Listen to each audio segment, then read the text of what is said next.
Seguimos agora com o painel Menos Volume, Mais Valor. O futuro dos destinos turísticos. Como destinos podem crescer sem comprometer os ativos que os tornam desejáveis.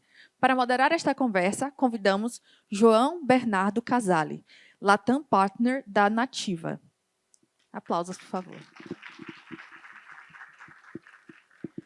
Participam também desta conversa Luiz Rabelo Neto, superintendente da Secretaria de Turismo do Estado da Bahia, Júlio César Ribas, CEO da 20 Airports, Jorge Solé, diretor da América do Sul da Agência Catalã de Turismo, e Márcia Conceição, gestora comercial da Woman Trip. Aplausos para os nossos convidados.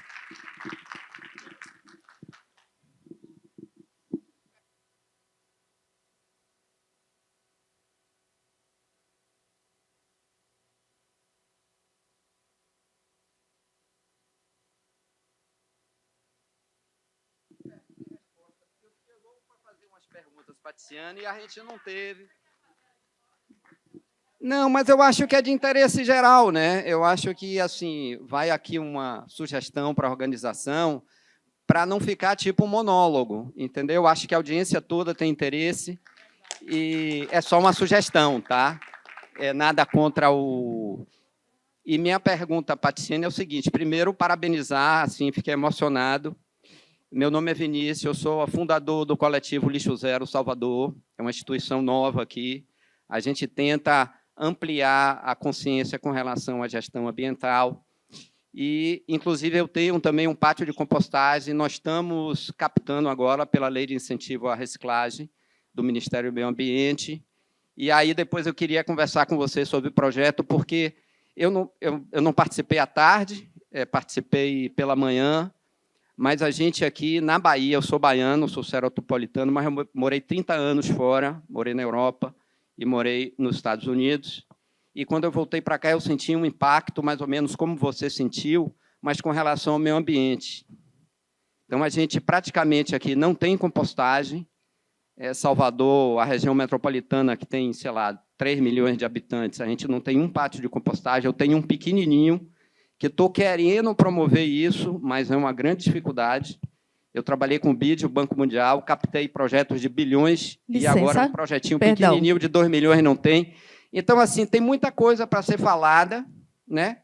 E acho importante, e depois a gente vai falar lá fora, mas eu acho importante esse espaço também das pessoas que têm aqui, 5 minutinhos depois de cada apresentação. Tá? Perfeito. Muito obrigada pelo seu feedback. Nós vamos tentar incluir as perguntas dentro da moderação, dentro do que for permitido, mas lembramos que estamos com uma programação bastante apertada, porque temos muita gente para ouvir, nós queremos ouvir. Então, lembramos que os nossos convidados estarão todos aqui fora para poder debater e conversar um pouco mais. Tá bom? A Tiziana já se disponibilizou e os nossos colegas estarão aqui para auxiliar nisso. Muito obrigada. Mas obrigada também pelo seu feedback.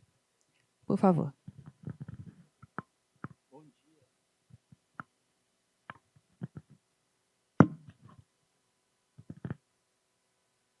Bom dia! Bom dia a todas e todos. Prazer estar aqui. Muito obrigado pelo convite. Feliz de estar de volta em Salvador, na Bahia. Terra que nasceu meu pai. E queria saludar aí também a organização do evento e agradecer aí o convite da Maria, da Green Nova. É um prazer fazer parte dessa rede. Bom, estamos aqui com um tema muito interessante para a gente discutir sobre como gerar, né, mais valor e menos volume, pensando num turismo mais regenerativo, um turismo mais sustentável. E eu queria, para começar, para todo mundo se familiarizar aqui com os nossos convidados especiais, que cada um, por gentileza, pudesse rapidamente se apresentar para a gente entender de onde vem, qual que é o contexto, e depois a gente vai partir para um bate-papo, umas perguntas e respostas. Pode ser? Vou pedir para o Júlio iniciar aí a nossa roda, por favor.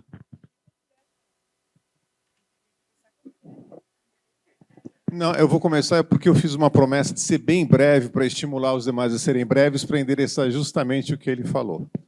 Tá bom? Mas dentro da linha que você disse, tá? Meu nome é Júlio Ribas. Para as pessoas, se houver algum caso aqui que não possam enxergar, seguindo, né, um protocolo, acho que muito importante, sou branco, Não tenho muito cabelo, mas tenho uma boa barba. Estou vestido de terno.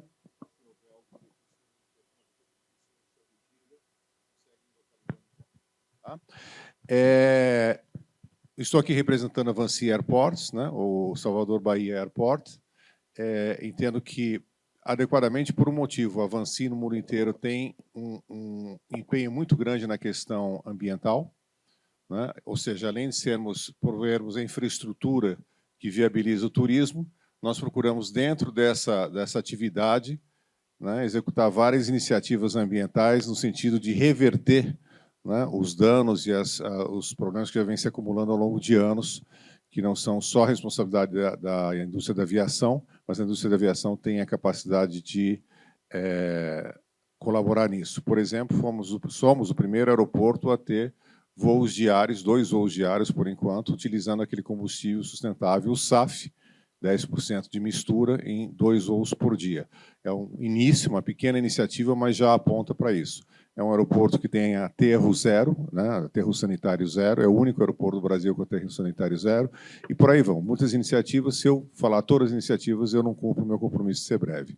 Então, nossa contribuição aqui é no sentido de mostrar que sim, é possível, que a atividade ambiental ela não é divorciada da atividade empresarial ou da geração de lucros para os acionistas, mas ela pode combinar, mesmo porque, sendo uma empresa de infraestrutura, a gente pensa no longo prazo. Nossos contratos de concessão são longos, são 30 anos de contrato, a gente precisa pensar no futuro. E dentro do futuro, eu relembro que a gente precisa se antecipar às coisas. E essa questão do turismo sustentável é algo que, sim, em algum momento ela vai ser muito mais forte. Por enquanto, somos um grupo de pessoas, às vezes até vista como idealistas, mas, ao contrário, eu vejo como um grupo de visionários, porque as coisas mudam. Para mim, é um pouco semelhante à questão quando havia os planos... Tem gente que é muito nova aqui, nem sabe o que eu estou falando, mas os planos de telefonia, que as pessoas tinham linhas telefônicas, era até a aposentadoria de muitas viúvas, e com a privatização, né, e com a modernização, elas viraram pó. Que é um exemplo ainda mais próximo, né, diamantes.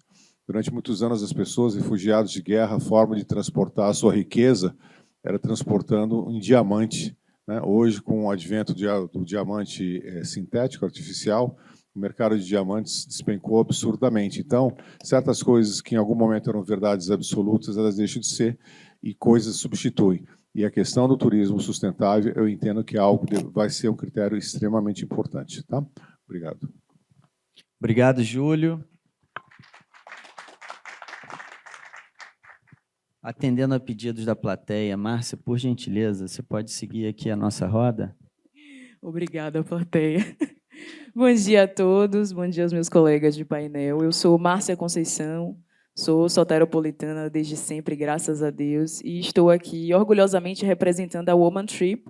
Nós somos uma agência pioneira nos serviços exclusivamente voltados para o público feminino. Então, estou aqui para reforçar o protagonismo da mulher no turismo, né, que é um viés super importante, inclusive para a sustentabilidade. Vou ser sucinta na minha apresentação e na minha fala eu desenvolvo melhor para vocês. Então, muito obrigada. Bom dia.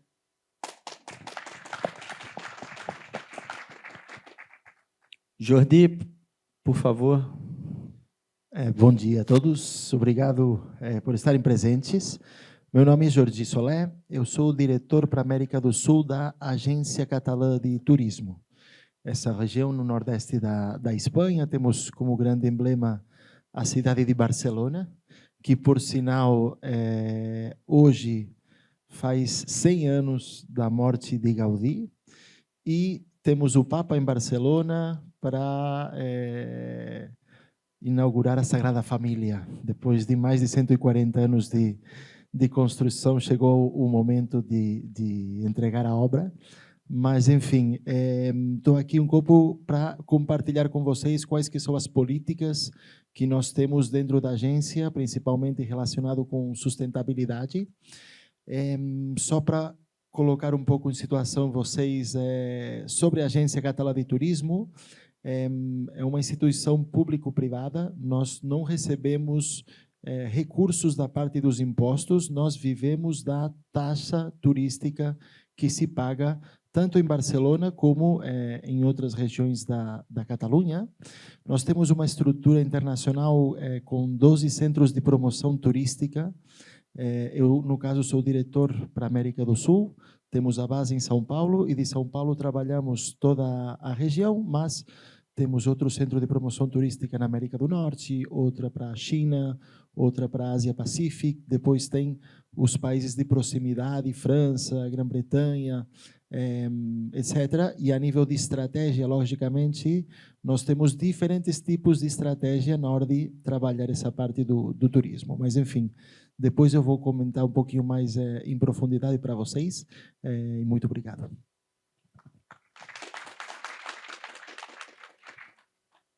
Obrigado, Jordi. E, Luiz, vou pedir para você se apresentar também e já emendar, contando para a gente, com a perspectiva aqui do território que nos hospeda, da Bahia, como que os destinos podem crescer sem comprometer os ativos que tornam desejáveis. E essa pergunta, aproveitando, né, a fala do Jordi, que vem de Barcelona, a gente sabe que tem muitos casos de cidades que já sofrem com turismo excessivo, com turismo tóxico, Barcelona, Veneza, né, e outras que já apresentam exemplos de casos que já conseguiram, né, criar políticas públicas que conseguem resolver esse problema, como Butão, como Ibite, como Noronha. Então, conta para a gente um pouquinho, além de, né, se apresentar e dar o contexto, como é que a Secretaria de Turismo e Salvador está considerando, está colocando isso em perspectiva. Bom dia a todos e a todas aqui presentes. Mais uma vez, é uma satisfação estar neste ambiente saudável de trocas de conhecimento. Como alguns já sabem, outros não, meu nome é Luiz Rabelo, eu sou advogado formado há 15 anos, especialista em Direito Tributário, Processo Civil, tenho formação na Universidade de Harvard, em Cambridge, nos Estados Unidos, ali perto de Boston, em Comunicações e Negócios. Sou atuante na OAB também, enquanto secretário-geral, fui vice-presidente da Comissão de Alagoinhas, uma subseção, e atualmente venho desempenhando um trabalho aí árduo em conjunto com a Secretaria de Turismo do Estado da Bahia, o qual o secretário Maurício Bacelar acreditou no trabalho. Fui designado inicialmente para assumir uma diretoria de planejamento estratégico, o qual eu lidei durante 9 meses com o subsídio do governador, com todos os números que os senhores podem encontrar aí nas notícias, nos veículos de informações, e hoje em dia sou superintendente, estou como superintendente da Suproset, uma superintendência de bastante importância e fluxo de trabalho que vem sendo desenvolvido aí durante esse governo. Seguindo aqui o pedido do nosso João Bernardet, eu vou discorrer já um pouco sobre o tema, né? Menos volume, mais valor, e tentar trazer para os senhores, de uma forma bem prática, a visão e o mecanismo de trabalho da Secretaria de Turismo, o que vem seguindo aí o ordenamento, aí o pleito do nosso governador Jerônimo Rodrigues. Pois bem, o que eu entendo sobre o tema, menos volume, mais valor. Nós todos precisamos entender, aquele velho ditado, às vezes o menos é mais, principalmente no que diz respeito a uma operação financeira, que é assim que eu vou enxergar nesse momento o turismo, a atividade do turismo, porque a atividade do turismo ela é bela, encanta a todos por conta da sua transversalidade, a sua forma versátil de ser, de trazer uma comunicação entre os entes públicos, seja município, Estado, União, seja entre o ente público e o privado, essa forma versátil, transversal que o turismo tem, de unir as pessoas, as partes, os estados, os continentes, ela é muito bela. E, por conta dessa formatação de atuação, essa resposta ela vai ser feita com base em um contexto como um todo, ou seja, uma forma de atuação. Inicialmente, eu preciso deixar claro para os senhores que o governo do Estado da Bahia elaborou um plano de atuação perante o turismo. Nesse plano de atuação, que tem um lapso temporal até 2030, 2033, se eu não me engano, me perdoe por falhar a memória, mas um dos pilares desse plano de atuação do turismo é a forma sustentável de se trabalhar. Como eu disse ontem, e deixei a minha mensagem aqui na minha palestra feita, a sustentabilidade, que é uma palavra muito bela hoje em dia, utilizada por todos os governantes, o que prometem fazer algo, e os entes privados também, muitas vezes nem todos sabem o que ela quer dizer. E, de uma forma bem simples, eu sempre traduzo. Sustentabilidade é usufruir agora, consumir agora, sem prejudicar o futuro. Esse é o objeto da palavra. Só que esse objeto dessa palavra ele pode ser traduzido e pode ser implementado por diversas maneiras. Como disse o nosso grande amigo Júlio aqui, o CEO da Vinci Portos, que vem fazendo um trabalho grandioso, porque eu tenho trabalhado em conjunto e observado, por exemplo, na rede de aeroportos, ele tem o combustível com 10% de mistura, o que torna ele sustentável, produzindo menos gases poluosos e dentre outras atividades. Cada setor, cada segmento vai ter uma estratégia para transformar sua forma de atuação sustentável. Mas eu costumo dizer, a sustentabilidade ela não tem que acontecer em um projeto específico e isolado. Sustentabilidade tem que fazer parte do nosso conceito de vida, tem que fazer parte do nosso modo de visão. Como eu destaquei, por exemplo, eu, enquanto uma pessoa civil e não um superintendente da secretaria, eu, quando vou a um supermercado, quando eu vou comprar um veículo, quando eu vou viver a minha vida pessoal, eu tenho a opção de utilizar um meio mais sustentável de estar provendo aí a minha subsistência da minha família.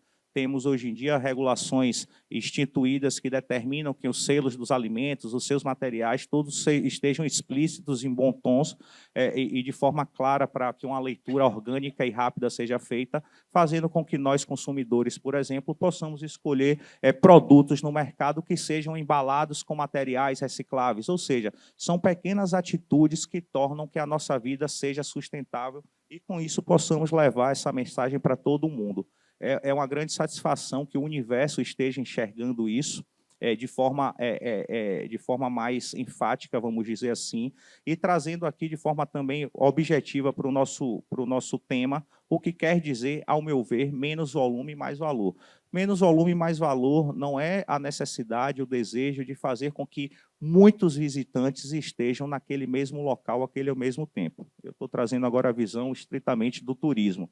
Ou seja, se eu quero trazer mais valor para a nossa capital, para o nosso estado da Bahia, para as nossas 13 zonas turísticas, eu não tenho que superlotar essas 13 zonas turísticas. Eu tenho que fazer com que um turista que deseja visitar a nossa região e esteja em nosso solo permaneça mais tempo, consuma mais, utilize mais dos nossos produtos, vivencie mais e novas experiências. E tudo isso é feito através de um trabalho da Secretaria de Turismo que envolve, por exemplo, a qualificação pessoal, a qualificação de quem está atendendo, a qualificação do recepcionista, a qualificação do trade, a qualificação dos ambientes. Por exemplo, chega um turista que é apaixonado por navegação e quer fazer um roteiro náutico na nossa belíssima Baía de Todos os Santos. Ele pode, obviamente, se alimentar durante esse percurso dentro da embarcação, inclusive com comidas maravilhosas, chiques e portuguesas. Porém, ele pode também, mediante uma instrução e uma capacitação de qualificação feita, ser direcionado para se alimentar no restaurante de Dona Jurema, que faz uma comida magnífica e que está ali há 70 anos plantando cultura e tem histórias maravilhosas para poder lhe apresentar. Luiz, vou pegar esse gancho de Dona Jurema, posso? Por favor. Maravilha. Considerando que a gente está com um painel aqui de predominantemente homens, vou pedir a Márcia aqui para ela contar para a gente, já que foi citada a Dona Jurema, que o mercado de viagens de mulheres ele se tornou um nicho, ele se tornou uma realidade e o turismo tem olhado para esse nicho específico. Então, você pode contar para a gente de que forma esse nicho se diferencia do turismo comum e como que isso está relacionado ao consumo consciente? Com certeza. Mais uma vez, agora já tendo mais tempo. Bom dia a todos. Agradeço a oportunidade de estar no CITUS 2026, falando sobre o futuro do turismo. Agradeço a minha mentora, Tânia Neres, que me oportunizou chegar até aqui também. E falo em nome da Woman Trip, que durante anos, na verdade, nós somos pioneiras no Brasil, num serviço exclusivamente voltado para o público feminino. Então, nós queremos colaborar para o protagonismo da mulher no mercado. E já embasando no tema, quando esse painel ele propõe menos volume e mais valor, ele nos leva a refletir como nós podemos crescer com responsabilidade. Quando pensamos em como nós podemos crescer sem destruir os ativos que nos tornam desejáveis, eu acredito que a resposta não está em fechar as portas, mas em mudar a nossa métrica de sucesso. Porque, por muitos anos, o sucesso de um destino ele foi medido pela quantidade de desembarques nos seus aeroportos. Mas eu acredito que não podemos mais contar com quantos turistas recebemos, mas quem recebemos e qual é o impacto positivo que essas visitas elas geram nesse território, né? Crescer com valor é quando a gente entende que a autenticidade não é um produto de prateleira, ela é a vida das pessoas, né? E aí, quando a gente pensa em proteger essa autenticidade, a gente sempre pensa na infraestrutura, a gente pensa no patrimônio histórico, a gente pensa nos recursos naturais e acabamos esquecendo de um patrimônio tão valioso quanto, que é o patrimônio imaterial, que é o meu nicho. E eu preciso puxar essa sardinha para as mulheres, né? Não podemos falar de patrimônio imaterial, não podemos falar de turismo sem falar das mulheres. Na Woman Trip, trabalhando exclusivamente com viajantes mulheres, eu já sabia, mas reforcei o pensamento de que o papel da mulher para a preservação de saberes que são transmitidos por gerações ele é essencial. Né? E eu posso trazer exemplos para vocês, desde as tecelãs, lá em Chinchero, no Peru, onde nós promovemos experiências, até as mulheres que mantêm o saber do capim dourado lá no Jalapão, no Quilombo Mumbuca. E eu digo que falar sobre isso, falar sobre as mulheres aqui na Bahia, para mim, é ainda mais profundo, porque poucos lugares no mundo têm uma identidade cultural tão forte quanto a Bahia. E essa identidade ela é mantida por muitas mãos femininas, né? Das lideranças comunitárias, as nossas ialorixás, as baianas de acarajé. Tivemos uma apresentação lindíssima ontem de uma baiana de acarajé, mostrando essa força, essa essencialidade da mulher no turismo, né? Porque essa força das mulheres, essa presença feminina, se tornou fundamental na preservação dos ativos que diferenciam um destino, né? Então, o turismo de valor, ele compreende que apoiar essas mulheres não é só uma ação social, é uma estratégia de sustentabilidade para a preservação de quem está ali todos os dias para manter, né, esses ativos interessantes. Muito do que torna a Bahia interessante para o mundo passa direto ou indiretamente pelas mãos dessas mulheres, pelo trabalho, pela resistência, pela contribuição dessas mulheres. Então, na minha humilde opinião, a forma mais inteligente de protegermos esses ativos é preservando, valorizando e incentivando cada vez mais o trabalho dessas mulheres dentro do turismo, porque não é só uma pauta identitária. O Ministério do Turismo trouxe dados que mostram que as mulheres são 52%, né, da força de trabalho dentro do setor de turismo. As mulheres ocupam 2 a cada 3 cargos dentro do setor. Então, nós precisamos mudar a nossa narrativa e olhar para as mulheres com a importância que elas têm e que elas merecem. Muito obrigada.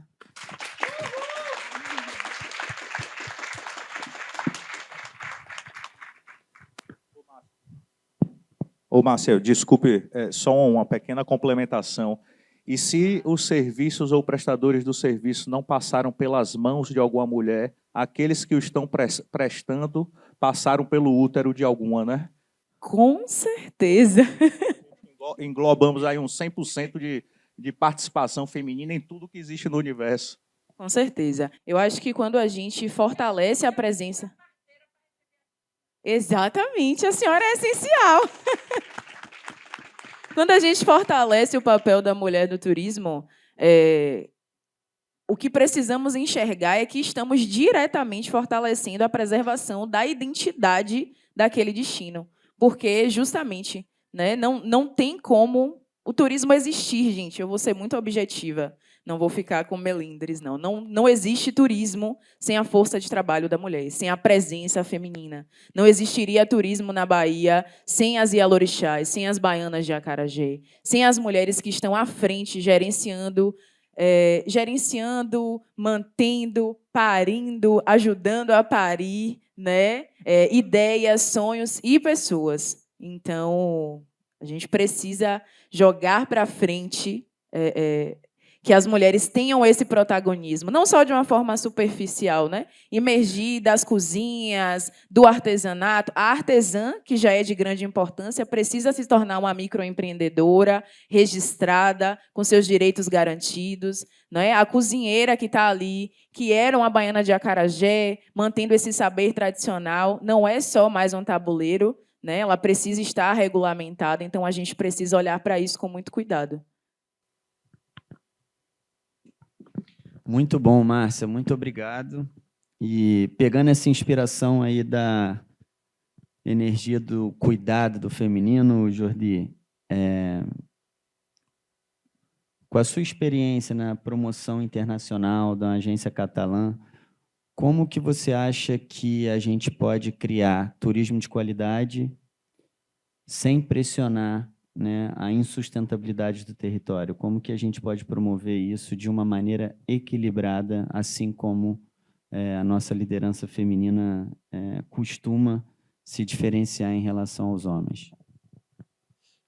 Muito bom. Vamos nos colocar um pouco em situação dentro da Catalunha, especificamente dentro de Barcelona, porque com certeza vocês devem ter lido algum artigo sobre a pressão turística na cidade, dos problemas que comporta co-residente, entre outras. Eu acho que o trabalho que tem que ser feito é em várias fases e desde vários pontos de vista. Para nos colocar em situação, o que acontece hoje em Barcelona? Hoje, Barcelona é uma marca muito mais forte e conhecida que a própria Catalunha.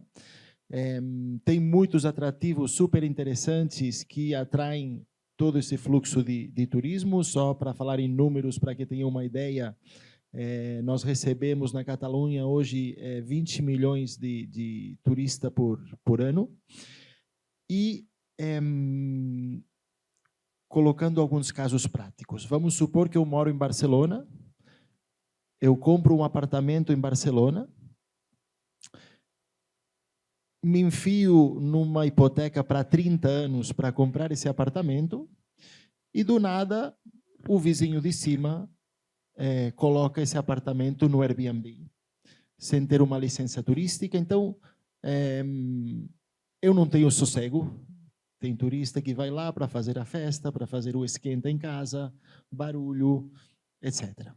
Vamos agora do ponto de vista do proprietário. Eu tenho um apartamento em Barcelona, eu quero alugar, só que se eu alugo através de uma plataforma Airbnb, em 5 dias consigo mais dinheiro do que no mês inteiro para alguém que possa alugar a longo termo, né?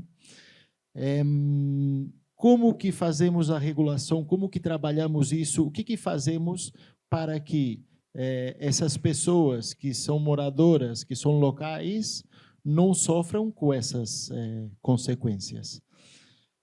Primeiro de tudo, nós temos dentro da Agência Catalã de Turismo um plano de marketing onde nós monitoramos o que está acontecendo com o turismo e a cada 4 anos nós lançamos um plano de marketing efetivamente para poder realizar essas ações.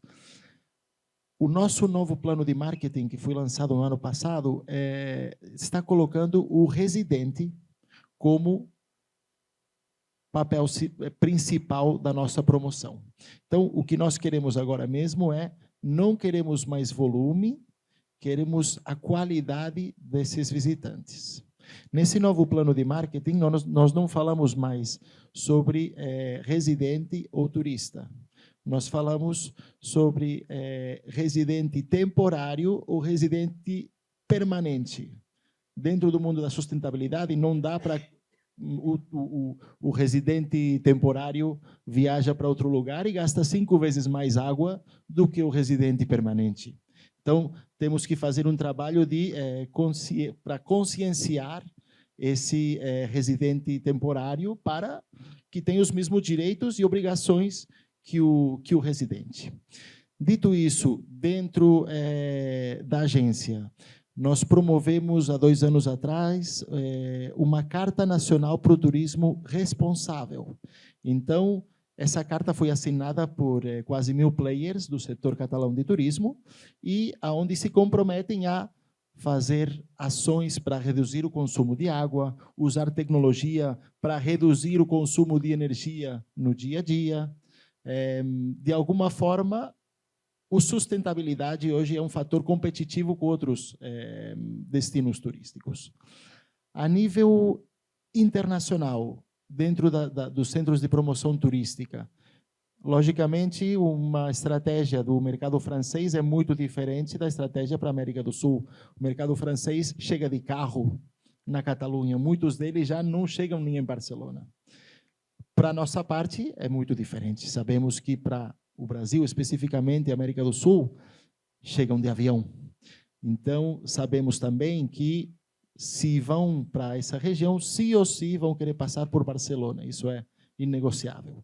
Então, dentro das estratégias que eu tenho de promoção do destino, como exemplo, eu tenho que usar as 4 Ds do nosso plano de marketing. Quais que são essas 4 Ds? A D de descentralização. Então, nas ações que eu levo influencers, que eu levo agências, operadores, fazemos Barcelona, mas temos que percorrer o território. Temos Costa Brava, cidades como Girona, Lloret de Mar. Exatamente. Podemos ir para Figueiras, onde tem o Museu do Dalí, em Cadaqués, onde ele se inspirava. Temos toda a parte do norte, de Pirineus, montanhas. Estamos fomentando muito o esqui para brasileiros, por exemplo. Então, sair de Barcelona, primeira D, descentralização. A outra D, dessazonalização. Difícil essa palavra, dessa vez saiu bem. Tentar repartir o fluxo de turismo durante o ano todo, que precisamente para o mercado da América do Sul, como estamos em temporadas trocadas, quando aqui é o inverno, lá é o verão, e a inversa, os períodos de férias aqui não é em agosto, que é quando se colapsa lá todo mundo que sai de férias. Então, temos que aproveitar esse fluxo de janeiro, fevereiro, para poder promover esse turismo. A outra D da estratégia é despesa. Despesa é uma palavra em catalão que seria o gasto.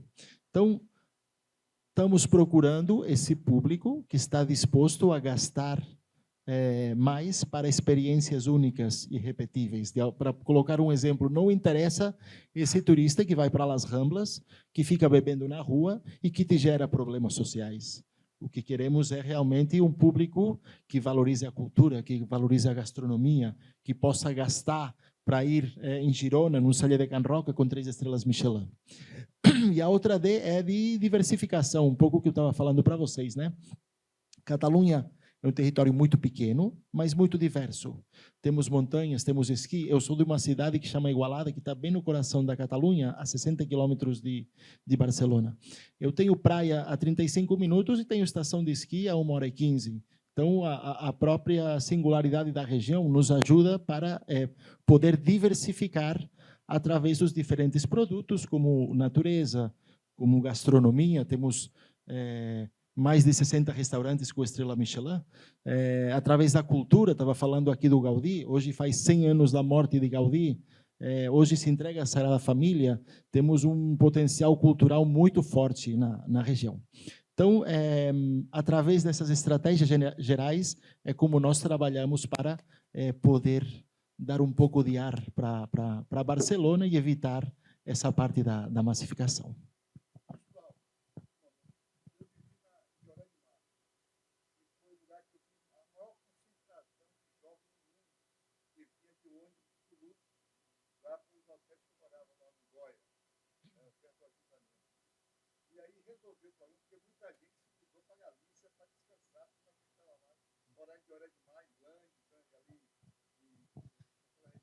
Lloret de Mar, por exemplo, é um exemplo perfeito para poder explicar a massificação turística que tínhamos. Lloret de Mar é uma cidade que é típica como Salou, na Costa Dourada, que o pessoal ia lá para fazer festa, beber, fazia muita bagunça, né? Então, agora essa estratégia mudou totalmente. Hoje, por exemplo, falando de grandes eventos que atraem um pouco esse público de qualidade. Temos o MIC, que é um campeonato internacional de futebol para jovens que acontece tudo em Lloret. Temos um caso muito prático e vou compartilhar aqui com vocês, aproveitando. Tem uma instituição aqui no Brasil que chama AFIA. Eles pegam o pessoal dos clubes sociais e fazem campeonatos internacionais de futebol. Pois bem, em setembro, nós vamos ter um campeonato internacional de brasileiros. Vão 24 times do Brasil, dos diferentes clubes, que durante uma semana fazem lá em Lloret esse campeonato. E, inclusive, convidamos para essa ação 6 times da Catalunha, precisamente para que o residente aproveite esses efeitos positivos de eventos desse tipo, né? Muito bom. O tema é apaixonante, realmente, né? Para nossa sorte, ainda no Brasil, a gente não tem esse volume numérico de turistas, mas é muito bom já aprender, né, com os casos que aconteceram e a gente não repetir. Mas, Júlio, o turismo precisa de todos os stakeholders para ele dar certo, né? E trazendo aqui um pouco da voz mais corporativa, né, das médias e grandes empresas, vocês têm, basicamente, vocês recebem o turista, né? São a primeira porta. Conta para a gente um pouquinho em relação a investimento, a indicadores, o que ser uma empresa melhor, ser uma empresa mais sustentável, ser uma empresa que investe na qualidade de recepção, torna também a experiência do turismo mais agradável, mais regenerativa? Eu vou começar pelo contexto, né? Nossa operação é uma concessão aeroportuária e nos últimos 15 anos o Brasil ele deu uma grande virada em relação à infraestrutura de aeroportos, não é só o nosso caso, né? Ao longo do Brasil inteiro. Eu acho que sem isso o Brasil não estaria preparado para esse contínuo crescimento agora que está acontecendo de turistas. Realmente a nossa infraestrutura de aeroportos ela estava muito depauperada no início dos anos 2000 e hoje são 59 aeroportos em concessão federal. 98% dos passageiros passam por aeroportos concessionados e 93% da carga. Isso é importante porque os aeroportos têm que ser economicamente saudáveis para poder continuar investindo, poder continuar as melhorias. O aeroporto não é algo fixo. Então, aí puxando para o nosso caso, né, nós participamos do leilão no caso de Salvador em 2017, assumimos em 2018, fomos o único lance para o aeroporto de Salvador, era um aeroporto que assustava os demais concorrentes, só nós fizemos o lance e não nos arrependemos, muito pelo contrário. E a nossa primeira entrega foi uma entrega ambiental, que foi a estação de tratamento de efluentes, porque a antiga estação de tratamento de efluentes ela jogava 70% dos resíduos no Rio Joanes, se ia para o Rio Joanes, ia para o mar. Essa foi a nossa primeira entrega. Depois veio melhoria de pista, melhoria de terminal, aumento de área, uma série de outras coisas, usina solar, que está relacionada à parte ambiental, mas esse foi o compromisso, é um aeroporto que estava há 10 anos sem licença ambiental. Então, veio a iniciativa privada e se aplicou a resolver essas coisas. Bom, a gente leva muito a sério as 3 letras, o E, o S e o G. Não vou me gastar tempo no G, só digo o seguinte, que é uma empresa que ela procura ter um comportamento extremamente ético, com políticas, inclusive, de direitos humanos, mecanismos anticorrupção, porque é a forma de garantir a permanência. Né? Essas companhias que têm concessões, elas deveriam ser saudáveis e permanentes para poder continuar entregando seu trabalho. Em relação ao meio ambiente, já comentei, mas também tem o componente do social. Nosso aeroporto é um aeroporto que procura ser algo que dê as boas-vindas a todas as pessoas. Então, a gente tem um calendário, está aqui Daniela Franco, né, de comunicação, e a gente tem calendários ao longo de todo o ano, né? Tive, por exemplo, o mês do orgulho LGBT, consciência negra, mês da mulher e outras agora São João, né? Junto com a SECOM, né? O governo do estado fazendo umas atividades muito interessantes lá, mas porque a gente precisa trazer as pessoas para cá. Então, é um equipamento que é do público, é um equipamento que é um equipamento social, um equipamento que promove a mobilidade. E é importante que as pessoas... A experiência já começa, inclusive, no meio-fio, né? Não é só uma experiência de portão de embarque, né? Ela tem que começar no meio-fio. Estamos agora num processo que tem causado alguma polêmica, mas iremos prevalecer de organização de meio-fio para que a experiência seja agradável, para que a gente não sujeite os visitantes a serem abordados por motoristas clandestinos, que sabe-se lá o que pode acontecer, causando uma má imagem para o turismo local. Depois passa pela parte do check-in, passa pelo acesso à área restrita, passa por ter os agentes de segurança simpáticos e agradáveis, né? A gente sabe muito bem que quem vai aos Estados Unidos, quando você passa por uma inspeção de segurança lá, você quase que se sente um presidiário. Aqui não, as pessoas são muito bem tratadas. Então, é um equipamento, de novo, que ele tem que ser muito inclusivo. A gente está continuamente em iniciativas ambientais, por isso que a gente vai acumulando essas certificações, ISO 14000, AK5 Plus e tudo mais. A gente leva muito a sério isso. E temos a ambição de que, de certa forma, a gente possa ser exemplo. Somos membros da Associação Comercial da Bahia agora e temos colocado à disposição para quem quiser visitar, ver, conhecer as experiências, porque algumas são investimentos, mas outras são só sistemas. Mesmo um pequeno e médio empresário tem condição de transformar a sua operação em algo mais sustentável, capturando exemplos, né? Outros aeroportos do Brasil nos visitam, a gente não esconde o jogo para dizer, não, seremos os únicos com tal certificação. Então, eu vou abrir mais espaço, mais minutos para os demais, mas fica a mensagem de que você pode ser uma empresa com fins lucrativos, né, retorno para os acionistas, mas também pode fazer a coisa certa no final do dia. Tá bom? Obrigado.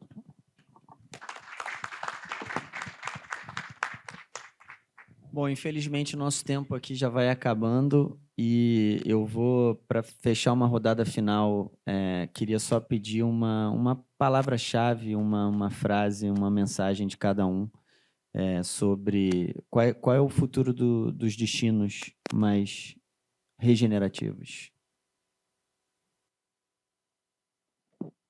Vou começar pela ordem de... né, Por favor. Então, conexão. Eu acredito na força da conexão. A conexão, ela gera naturalmente um cuidado com o território. Então, eu acredito que esse é o futuro para mantermos não só a identidade, mas para manter sustentável, para mantermos de forma sustentável a visita que vamos fazer a cada um dos territórios, né? Quando a gente não só cuida das praias, quando a gente não só cuida do material, mas quando a gente cuida principalmente da conexão com as pessoas. Obrigado, Márcia. Conexão.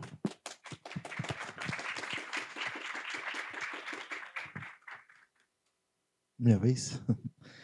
Eu vou usar a palavra competitividade em relação à sustentabilidade. Hoje em dia, não dá mais para deixar sustentabilidade de lado. Sustentabilidade é um ponto principal, é um eixo onde os destinos têm que trabalhar para ser um diferencial como destino turístico. Então, eu acho que essa seria a minha palavra. Obrigado, Jordi. O mercado não olha somente mais para a qualidade e preço, mas sim sustentabilidade. Por favor, Júlio. Vou escolher, são tantos, né, mas eu escolhi a palavra coerência. A gente tem que entender que as iniciativas elas não podem estar divorciadas dos diferentes elementos. A questão financeira, a questão ambiental, a questão social, a conexão com a sociedade que está inserido. Então, quando você começa a fazer planos que são muito só seus e não olham as conexões, eles provavelmente não terão longa vida. Então, coerência com o entorno. Obrigado, Júlio. Coerência é a corresponsabilização de todos nós, né? Por favor, Luiz, para fechar. Enfim, depois de 3 feras aqui, destacando quais são os pontos principais aí que enxergam como o deslinde necessário para um turismo bacana e sustentável, me restou aqui uma palavra que foi a que eu utilizei ontem, experiência. Uma experiência pautada em riquezas, mas riquezas, pessoal, não monetárias, riquezas de cultura, riquezas de momentos, riquezas de saberes, de povos daquela região que transmite algo que viveram em sua história, em seus antepassados. Então, a experiência, como eu disse, ela é pautada em uma vertente muito ampla. Poderíamos passar todo o dia aqui conversando sobre o que é, de fato, uma experiência para o turista. Mas o destino, a busca por um belo destino hoje em dia, está pautada em toda a sua experiência. E uma experiência que tem que ser construída em cima de um modelo sustentável. Obrigado, Luiz. Bom, o tempo é curto, gente, então provoco e convido a quem tiver interesse em conversar aqui com os painelistas a fazer isso agora ali no one-to-one, para ir para uma resenha, não só para informação, mas também para fazer negócio, que no final das contas, né, todos estamos aqui para isso também. Então, muito obrigado, a atenção de todos e passo. Muito obrigada, João. Muito obrigada aos panelistas.